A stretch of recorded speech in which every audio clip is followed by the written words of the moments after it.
Okay, hey yo, what is up YouTube? Isaac Miner bro, back today bringing you another crazy story time. So in today's story guys, I'm going to be telling you how I robbed a vape, the smoothest criminal heist ever. And this time, robbing a vape, it was in school, and it was the same guy who tried to rob my vape a year later. So yeah, that kind of worked out in his favor as karma. But anyways, I got the vape back off him, and I've already told that story as well. So if you want to go and check that story out, it will be in the link in the description, or if I have deleted that story, I'll have to retell that. But anyways, let's get straight into this. If you enjoy it and you are new, please do leave a like as always, subscribe, turn all bell notifications on, and yeah, let's get straight into this banger, and I hope you enjoy. Okay guys, so this story time actually took place back when I was in year 9 on a Monday morning, and you may be wondering, Isaac, how do you remember all this so clearly? And it's just because, oh my dad, I've been so excited you don't understand to actually tell this story. So what happened is, it's a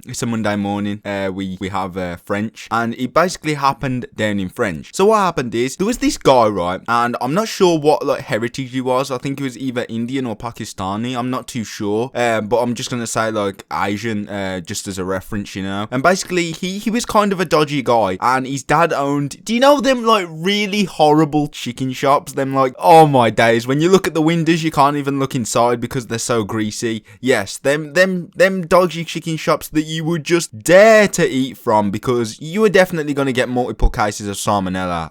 Come on, you are getting salmonella from them just dodgy chicken shops. And his dad was a shady guy. He owned one of these stores, and I didn't trust the guy too much, you know. So what happened is, I know this is probably going off topic, but I'm going back onto the story now. I just thought I'd give you a bit of backstory from the guy, and just about his life, and well, not really his life, just what he does. Shady guy, you know, and his dad. So what happened is, we're in French lesson. It's a Monday morning. It's around 9 a.m. We're sitting there. We're waiting for the register. Everything's going good. So what happens is, I'm just talking to the guy because he was sitting at the back of the class originally, and it's around 10-15 minutes into the lesson now. So he was playing around too much with his mates at the back of the classroom, and we wasn't like good mates. We was just acquaintances. So if I saw him, I'd say alright. I wouldn't go out my way to talk to the guy if I saw him out on the street, if you know what I mean. Unless I literally just brush shoulders with him, I'd say alright, how you doing, what you been up to.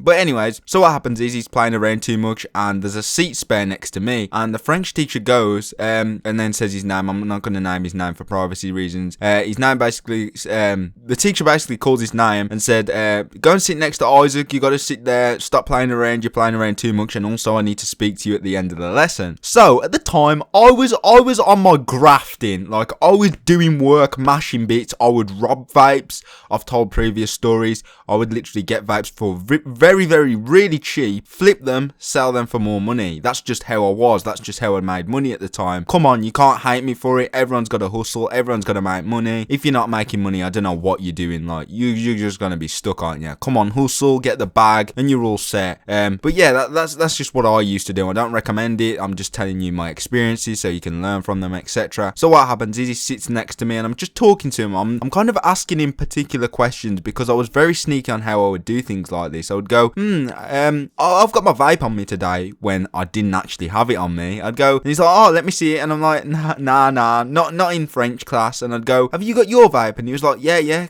And I'm like, can I have a puff under the table, because I don't have mine on me? And he was like, oh yeah, sure, just give me 5 minutes, because the teacher was doing a little thing where we'd have to write it down, and the teacher normally go out the classroom. So when the teacher did go out the classroom 10 minutes later, he gave it over to me, and I went under the table sneakily, because I was a sneaky, crafty guy, you know. I went under the table, I had a drag, he gave it me, everything was good. I had a drag, you know, and basically I pretended to drop this vape, and at the time it wasn't a good vape. It was one of them cylinder vapes, them blue vapes. You'll probably see a picture up on screen now. I pretended to drop it down the side of the desk, down one of the holes that go into the floor, and I was like, damn, bro, it's gone down the hole. And he's like, what? And he kept looking down, looking up, looking down, and when he looked up, that was when I dropped it. But I didn't drop it. Do you know what I did? I threw it onto the floor, put my foot over it. Yes, I was a crafty guy, but yes, still, I had to make money. So yeah, don't hate on me, thank you. But anyways, what happens is, he's looking for it. I'm like, bro, it might be down here,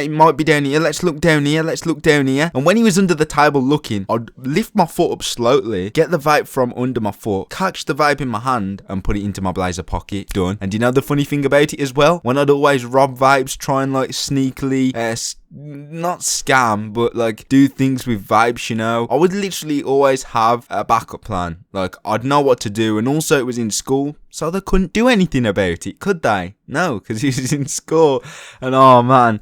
But anyways, I put it into my blazer. He's like, bro, are you sure you haven't got it? And I'm like, I swear down, honestly, bro, it dropped down there. And he's like trying to look for it. And we just go back to doing the normal lesson, you know, when the teacher comes back in like 5 minutes. We just carry on with the lesson. He's kind of annoyed, but I'm just kind of laughing, but I'm still thinking in my head, damn, I shouldn't have scammed the guy. But he was a shady guy, so scammers get scammed, I guess, you know. That's just the good old saying. But anyways, after the lesson, he was kind of annoyed. He was saying, I need to go. And the teacher wasn't letting him. She was like, I've got to speak to you. You got moved. You've been very rude throughout this lesson. I need to talk to you. And yeah, I just walked off. I went to break. I went and got me a burger. And I was just chilling, you know. I used that little vape. I went into the toilet, went into a cubicle, and I chonged it. Done.